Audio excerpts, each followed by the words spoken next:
If your grant proposals keep getting passed over, it's probably not your mission, it's your writing. I'm Katerina, one of the founders of Cryptic Quill, a professional ghostwriting and document services firm rooted in nonprofit and grant writing. Today, I'm breaking down the mistakes that quietly kill funding requests and exactly what to do instead. If you appreciate me making this type of content, let me know by gently tapping that like button. Let's dive in. Before I get into the mistakes, I want to be clear about something. Grant writing is not just filling out a form. It is professional persuasion. You are making a case to a real human reviewer that your organization deserves funding over every other applicant in that pool. The writing has to do serious work. And when it doesn't matter how worthy your mission is. The first mistake I see constantly is leading with your organization instead of the problem. Grant writers open with things like, our nonprofit was founded in 2008 and has served over 5,000 individuals. That sounds fine, but a funder doesn't care about your founding date in the first paragraph. They care about the problem in the community and whether your organization is the right one to solve it. Your opening should establish the need, the urgency, the gap, the people being underserved, and then introduce your organization as the answer to that need. Lead with the problem, follow with the solution. That's the structure that lands. The second mistake is vague language where specifics belong. Phrases like, our program will make a significant impact mean nothing to a grant reviewer. What impact? Measured how? Over what time frame? Funders are making investment decisions. They want to see exactly what their dollars will produce. Instead of significant impact, say, over the 12-month grant period, this funding will allow us to serve X additional individuals, provide X hours of programming, and achieve. Numbers, populations, timelines, that's what gets funded. Third mistake, and this one is very common among organizations writing their first few grants, is not aligning with the funder's priorities. Every grant program has a funding priority. It's usually stated clearly in the RFP or on the funder's website. And yet proposals come in that are essentially copy-pasted from previous applications, with no real adjustment for what this specific funder cares about. Read the funder's language carefully. Use their words.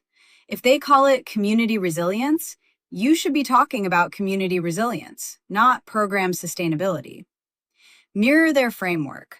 Show them you understand what they're trying to accomplish, not just what you want to accomplish. The fourth mistake is a weak or missing evaluation plan.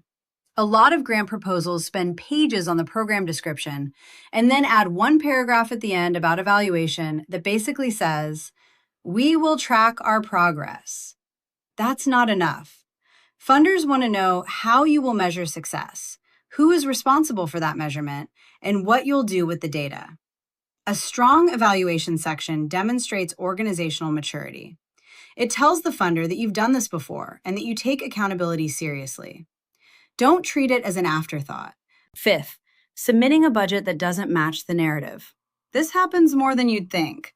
The program description mentions hiring a part-time coordinator, but the budget doesn't include that salary line. Or the budget includes equipment costs that were never explained in the narrative. The budget and the narrative have to tell the same story. A reviewer reading your proposal will cross-reference them. When they don't line up, it raises questions about your organization's financial management, and that's the last impression you want to leave. Sixth mistake, not following the formatting and page limit instructions. Grant guidelines exist for a reason. When an RFP says 2 pages, that means 2 pages. When it asks for answers in a specific order, you answer in that order. When it requires a specific font or margin size, you use it. Ignoring formatting instructions signals to a reviewer that you either didn't read the RFP carefully or you don't think the rules apply to you. Either way, it's disqualifying. Before you submit anything, go back through the requirements line by line and confirm that your proposal checks every box.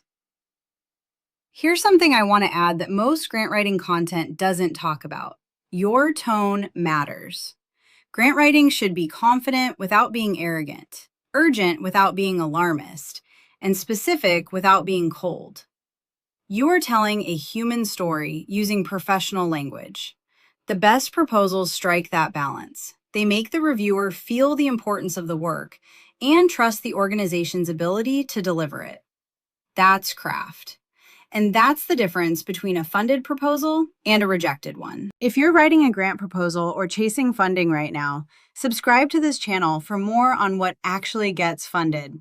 And if you'd rather have a professional craft the whole thing, the statement of need, the outcomes, the budget narrative, all of it, that's exactly what we do at Cryptic Quill.